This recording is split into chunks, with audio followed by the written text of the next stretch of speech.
From the Kiss 92.5 studios in Toronto, Canada. Are you ready? Ladies and gentlemen. This is Roz and Mocha. It's Roz and Mocha. What's going on? Hey guys, this is Bruno Mars. This is Selena Gomez. The Chainsmokers. Lady Gaga. Calvin Harris. Alessia Cara. This is Ed Sheeran. You're listening to my boys Roz and Mocha. Roz and Mocha. My boys Roz and Mocha. The Roz and Mocha Show. Between Roz and Mocha, who is your favorite? Roz. Mocha. Roz. Mocha. You guys are so funny, man. Congratulations, Lisa! Wow! You just won $1,000. That is amazing. Y'all just made my entire morning. Keep it up. You guys are awesome, man. This is the Roz and Mocha Show podcast. Roz and Mocha's Fix My Life. What advice can you guys give me? Okay, so my question is... Got a problem you can't fix? Roz and Mocha got you. Emma, what's up? It's Roz and Mocha. Hey, what's up? Yo, okay. Spicy FML today. Let everyone know why you reached out to Roz and Mocha. How do I confess that I've been faking school for a year? Oh, damn. Faking school, that's a tough one. You wrote this, hey, Roz and Mocha, fix my life. Last year, I flunked out of university and got expelled for a year. I'm set to return this September. My parents have no idea. I told them OSAP covered my tuition, but they think I'm still in school. We've never been super close, but lately we've been getting along better because they finally started seeing me as an adult. Now I'm panicking because they usually do my taxes, and once they see my forms, the truth will come out. I hate lying, but I genuinely thought hiding it was best for everyone. Fix my life. How do I handle this? Should I keep them in the dark or come clean? Your only option right now is to come clean. Well, let's not jump too far ahead of ourselves here, Mocha. It's going to be suspicious, though, if she says, Mom and Dad, don't worry about the taxes. Like, I'll have somebody else handle it. Who paid for the school? Who paid for the year of school that you got kicked out? Yeah, so I ended up working and covering for it. So they think OSAP did it, but in reality, I did it. So your parents haven't paid for any of your schooling? For the first few years that I was actually in school, they did. Okay, this is what I was saying. What I was saying was when you were in school, before you flunked out, who was paying? They did, yeah. They did. Okay, then, yeah. And OSAP covered most of it. So. Okay. So, yeah, you got to, if they paid, you got to tell them. So why did you get expelled? Honestly, I was taking a really high course load, and I'd always been really good academically, but getting into a really competitive school and not knowing how to handle failure was really my only flaw in this case. I think I just went into overdrive and I just put in a lot of effort, grinded, but it wasn't doing well for me and I wasn't practicing the right study tips. And honestly, that was my failure. So I'm really working on myself, and I have worked on myself for this year. And when I go back, I hopefully am going to succeed. So you got kicked out just based on grades, not because of any sort of behavioral thing? Right. Okay. So what's the course anyway? Biology. Okay. And that's tough. It is a heavy workload. And so you did all the work, right? Like you worked your ass off and you still flunked out, right? Right. Okay, so when you decide to then take a year, basically you flunked out, lied to everybody that you're still going to school. When you go back to school, are you going to be taking the same thing? So that's the hope. I have been in contact with guidance counselors and the faculty, and there is ways for me to continue with the program, but I am looking at plan Bs and different options. Okay, so your question is you have lied to your parents about going to university for a year. Because you flunked out and it's been a full year. And do you live with them? No, I don't live with them. Okay, so, but when you visit, they're like, hey, how's school? You're like, oh my God, the workload is so crazy, but I'm doing well? Yeah. Kind of. Okay, so it's lies, it's lies, it's lies on lies on lies, right? Yeah, it's extremely stressful. Okay, so you can either take your tax forms and go to H&R Block or one of those places and have them just do it for you, right? And just tell your parents, oh, yeah, I already took care of that. But then that's another lie. So your options are this: to stop lying and just come clean and deal with it, right? Or you are going to be lying about this for the next 10, 15 years. Right. And it's not just one lie. It's not just one lie. Then you're going to have to start lying about those lies and lying about those lies. You got to create lies to keep covering up the previous lies. It's not just one lying. This becomes a life of lying to your parents. Right. And yeah. then you won't be able to keep track of all your lies, and you're going to slip up one day and hope that they don't catch you. What's the worst that can happen? If you tell them, hey, I lied to you and I got kicked out of school because of low grades, you say it just the way you did to us because it seemed quite reasonable. You say it just the way you did to us. What's the worst that can happen? They would definitely probably never trust me again. And when I do return to school, like helicopter parenting, essentially. So, But does that not sound reasonable to you? it definitely does. That's definitely what I deserve in this situation. But they would take it to extreme lengths, I feel. So what you're not afraid that you lied. Right now, what you're afraid of is having to deal with the consequences of lying. I guess. Okay. Yeah. Okay. Well, listen, you just said it, that your parents started treating you like an adult. Guess what? You didn't earn that. You got to be an adult now. You took that and you screwed around with it. You took their trust. They started treating you like an adult. The relationship is getting better, and you took that and you screwed around with it, and you lied. And now you're afraid of what the consequences are going to be for lying. That is like childish behavior. Right. But I think as long as you go to them, tell them exactly what you told us about the school year, but then tell them what your plan is. Here's how I plan to fix things, or here's my plan for the next semester. Yeah, I think that's reasonable. No, you need to tell them how you plan on rebuilding trust. Okay. That's what you need to do, because that's the situation you're in right now. Right. Yeah. Okay. All right, girl. Thank you so Your phone's breaking up, so we gave you all the advice that we could give. Good luck. Thank you. Thank you.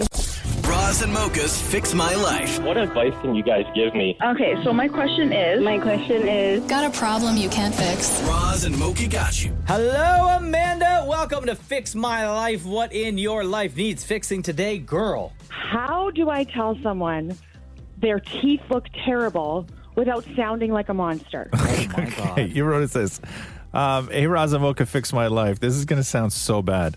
Let's just say someone I know recently got their teeth bonded. It's almost like veneers, and it looks so bad. She keeps asking me what I think, and I can't keep beating around the bush. They don't look good, but I can't tell her that. See, this is the difference between men and women, right?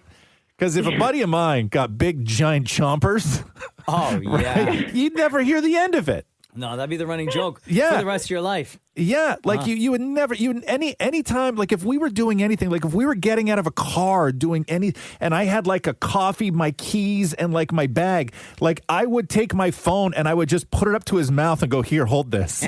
You know what I mean? Like guys, like you would never hear the end of it, right? I wouldn't make him feel bad, but you would just never hear the end of it. And then the nickname would start flying out. Like imagine if God. Shem, who's got like enough nicknames on this show, if he came in with Bro. teeth looking like that, his Yeah. new nickname would be Chompers. Could you imagine if Maury got big giant, like if Maury was like came in with brand new teeth? yeah, like you just yeah. never even just guys don't like damn it, teeth. And nobody would ever like, it's not going to ruin a friendship, right? So do you feel the need, Amanda, that you have to say something to her? Well, the thing is, she keeps asking me. She keeps saying, what do you think of my teeth? What do you think? And I'm going, yeah, your teeth, I can't say they look good because they don't, but I can't find it in me to say, girl, what the hell did you do? Yeah. So wait, what do they look like? They're just really big and they're uneven. So she only did the top. She didn't do the bottom.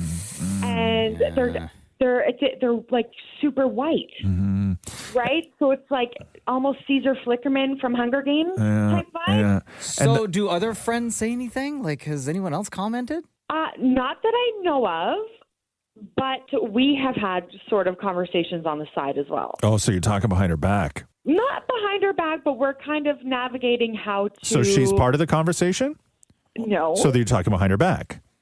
Or in this case, behind her teeth. Yeah, you're gossiping. big. Going, like lovingly. No, it's like, not. It's what not do you lovingly. do? You all hate them. There's nothing lovingly about it. This. Right. Okay. I don't know, Amanda. Stop talking behind your friend's back and start talking to your friend. I think my opinion, because she can't do nothing about it now. Like my opinion is just like you can't say none. Just Yeah, like I think that the only thing you could say is if she says, "Hey, what do you think of my my giant teeth?" You know, you can say, giant. you can say, are you happy? You know what I mean? You can say, do they look the way you had hoped they looked? And then she's going to say, no, maybe, you know, maybe they're a little too big. And then you can go, yeah, maybe they're a little too big. But if she goes, yeah, this is exactly what I wanted, then go, cool. You could say, not for me. I'd be so distracted by that if they were in my mouth, right? That's what she said. You know, but you know, but just to say nothing and then have all you and your girls, you know, talking behind your back. How do we handle this? There's nothing to handle. Yeah. Just answer the question. Right. Just find a new way to answer the question, okay? Right? Because it's dragging you down, like it's weighing on you. And then what's going to happen is somebody's eventually going to be honest with her and go, "Yo, they are not good." And then your friend's going to go, "Amanda loves them. Why didn't she say anything?" Right. And then what are you going to say? "Sorry, I lied." Right? Nobody wants friends like that. No, you're right. You're right. And this is why I called in, because I need help. Yeah, like you don't have to break the girl. Like there's nothing she can do about it now. Right. You know, you don't have to destroy her or make her feel, you know, completely like wildly self-conscious about it. But, you know, ask her, hey, is this what I've never had a friend before who went through this process. Is this exactly, you know, what you thought they were going to be? And are you happy? And she's going to go, oh my God, I feel amazing. I feel like a whole new person. I can take on the world. I'm kick-ass. This is the mouth that I've always wanted. And then you're going to go, good. Okay, gotcha. Right? All right, Amanda? Thank you. Yeah, absolutely. I'm so glad. I think I needed a kick swift in the teeth myself. Yeah, and then reach into your bag and pull out a carrot and try and feed her. Oh no! Oh, you're so bad. Happy Easter. Yeah. All right, Amanda. Yeah. Love you. Yeah. All the best. And then rubber guys. rubber head and go, good horsey. Oh my God, Roz! Got it. Right? Got it. She'll love that. Yeah, she'll absolutely love that. Okay. Bro, if you had a friend who had big giant veneers, they could never eat a carrot around me. No. They would never hear the end of it. All right, Amanda. Thank you. Thank you guys so much. Roz and Mocha's Fix My Life. On Kiss.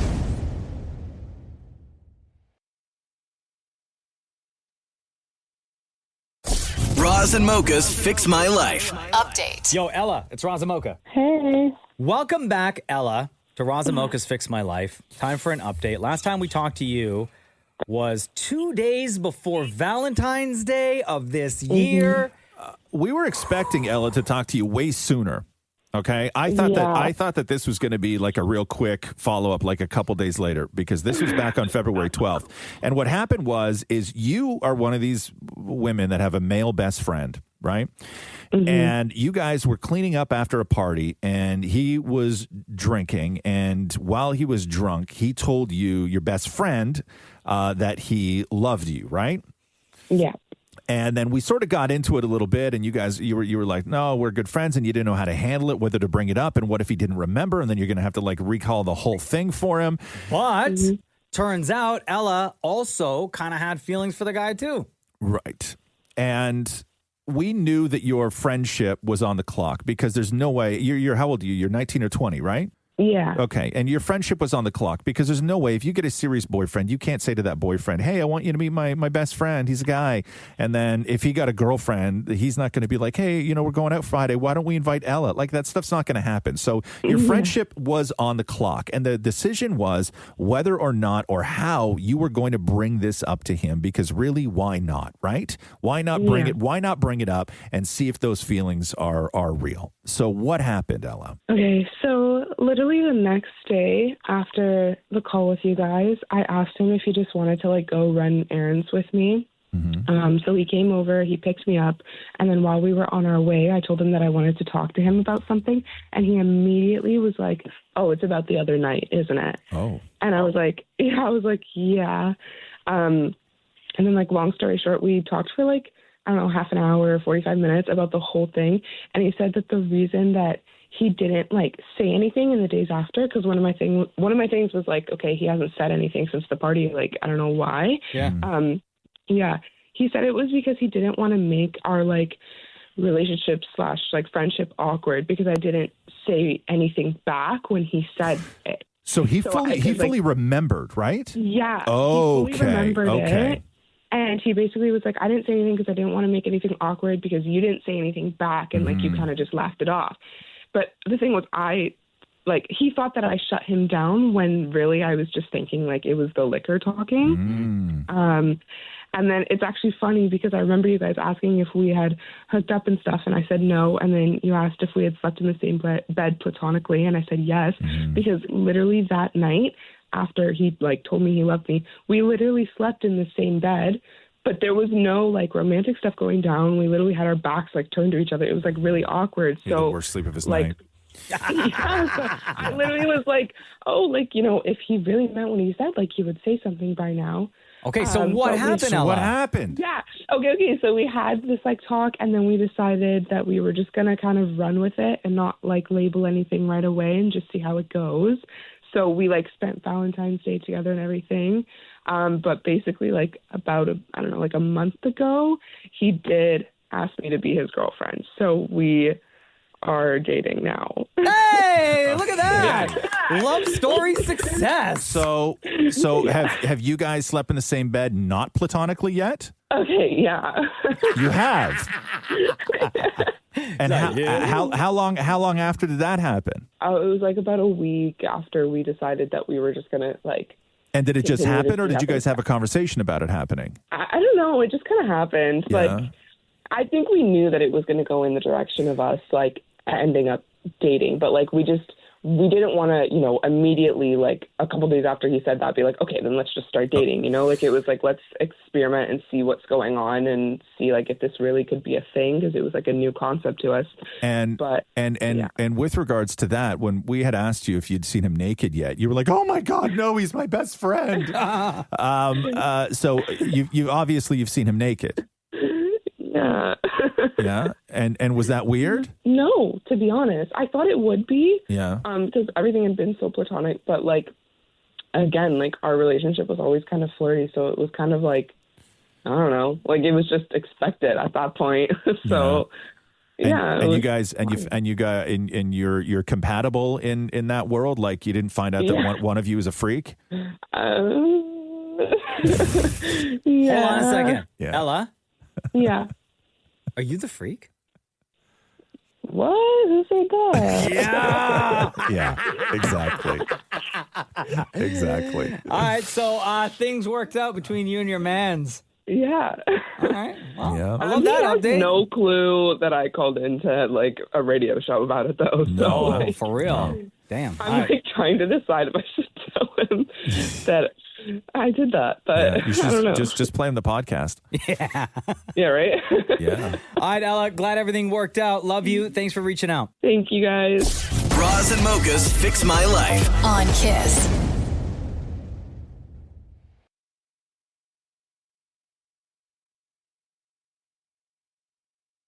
Roz and Mocha's Fix My Life. What advice can you guys give me? Okay, so my question is... Got a problem you can't fix? Roz and Mocha got you. Oh, boy. Mary is on Roz and Mocha's Fix My Life. Mary is one of many in this dilemma. Go ahead, Mary. Let everyone know what's happening in your world. Oh my gosh, you guys. How do I dodge the drama of driving a Tesla? Oh, God. Mary, you wrote it says, hey, Roz and Mocha, fix my life. I bought my Tesla before Elon went crazy, but my decision to buy had nothing to do with Elon. It was the safest car on the road at the time. I truly enjoyed driving it, especially for commutes and not having to deal with engine-related maintenance or rising gas prices. Fast forward a few years, I just got smacked with a hate symbol bumper sticker. The car value tanked since Elon's gone off the rails, so I can't sell without losing tens of thousands of dollars. And I feel targeted, but it's not even my fault. Please help me process. What can I do without putting stickers on my car or to prove my political stance? I saw the similar story. This guy in Winnipeg who's got a Cybertruck, and almost every day he's getting attacked by people. And he's like, much like you, Mary. I mean, he liked the Cybertruck because it's a Cybertruck, but much like some of your points, like the price, right? No gas, electric, good for the environment, blah, blah, blah, blah, blah. You're in a tough spot, but like it's there's so much to this. It's crazy because people like it really is a left-right thing, right? And people who sort of lean left, do this kind of thing when they're protesting, right? Like they'll key a Tesla or they'll stick a bumper sticker on it. And a lot of people were bringing up, remember when Bud Light really went through it? Where like everybody was freaking out over Bud Light? And they draw that comparison. But the difference is that when Kid Rock pulled out a gun and was shooting up Bud Light, he was shooting his own Bud Light, right? He wasn't shooting Bud Light out of people's hands, right? Yep. Like he was only destroying his own thing. If somebody wants to torch their own Tesla, have at it. I don't care. Go for it. Awesome. Watch it burn. Yeah. But when you start destroying other people's stuff, especially when, like, the crazy thing is that if you sort of are in that world where you would buy a Tesla, like you're already most likely in that world of where you understand the importance of Tesla and what Elon Musk was actually trying to do and save the planet and gas and all this stuff. Like, it's crazy that group of people turned on regular Tesla drivers. I know. Like, I understand turning on Elon. He's the guy at the top and he's bonkers and everything else. BFFs with Trump. But to turn on drivers who nobody bought a Tesla, like, I mean, some people did, but most people who own a Tesla, one, they bought it because they could afford it, but two, they bought it for the reasons you did, because it's a safe car, it's fun to drive, and you're doing your part, because all they've ever said is, hey, we all got to do our part, right? Yeah. Now, how long have you had the car now? 2021, I got it. Yeah. Okay. Yikes. So what was the bumper sticker they put on it? They called it a and there was a image. Gosh. Yeah, first of all, that's a brilliant bit of branding right there. Whoever came up with the there's no coming back from that one. Yikes. It's really an unfortunate thing for Tesla drivers. I know there's a house I drive by on my way to work, and they had two Teslas in the driveway for years, and both those Teslas are gone. And now there's two other brand new electric vehicles in their driveway. Brand, a different brand. It's tough. I will just say that, ride it out. Really, like that's the best you can do is ride it out. This stuff comes and it goes and it's waves. And right now, Tesla drivers are drowning in it. I saw one guy with a Cybertruck who, I don't know where he got it, but he got a perfect, absolutely perfect sized everything. It looked like it was from the factory. And when you look at the back of his Cybertruck, it just reads Toyota. Yeah, that's great. I've also seen people I saw a sign in the back of a window saying, I bought this before Elon went crazy. Oh, there you go, Mary. Right? Yeah. Well, that's what I'm saying. Like, at what point do I have to start putting, what do they say, tattoos on the back of a Bentley? Like, I don't like having stickers and stuff on the back of my car. I'm thinking about it because, it's not something I really want to do, but is this like a necessary step? What about a window decal? The ones that you can like peel on and off. Yeah. Yeah, I guess so. I haven't really thought, like, it just happened like last night or yesterday night. And I'm just like, I called my insurance first because I saw some stuff online about folks who, like, they're really the ones that really want to mess you up, and they have the ones with the crazy adhesive so it doesn't come off easily. Yeah. So I didn't want to touch it because the other thing, and I don't know if you guys know, but the paint on a Tesla is really sensitive. So I know. I didn't want to go and do that myself. So. Yeah, you shouldn't be. The reality is you should not be in this position. It's just somebody who was, trying to do their part, and everything just went to hell.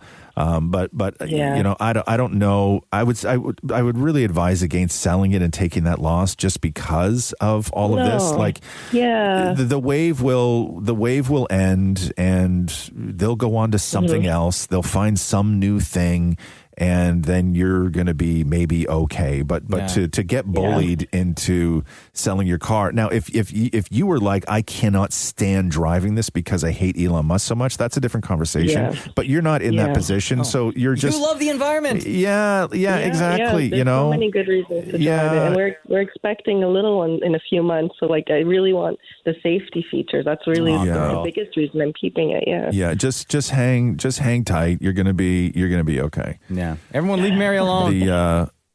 Thank you.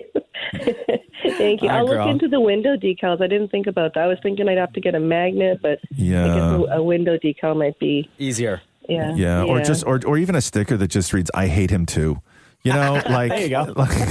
like something like that. And you shouldn't, and again, you shouldn't have to do that. And if anybody messes with your car, they should be prosecuted, like all this stuff. But but don't fall to all of this. Don't sell the car and take a loss with a baby on the way and all this stuff. Like, Don't let the haters win. Yeah. That's right. That's right. Well, thank you guys so much. I appreciate you guys. Thanks for listening to the Roz and Mocha Show podcast. Catch the guys live Weekday mornings from 6 to 10. on Kiss 92.5 Kiss925.com. or download the Seeker app.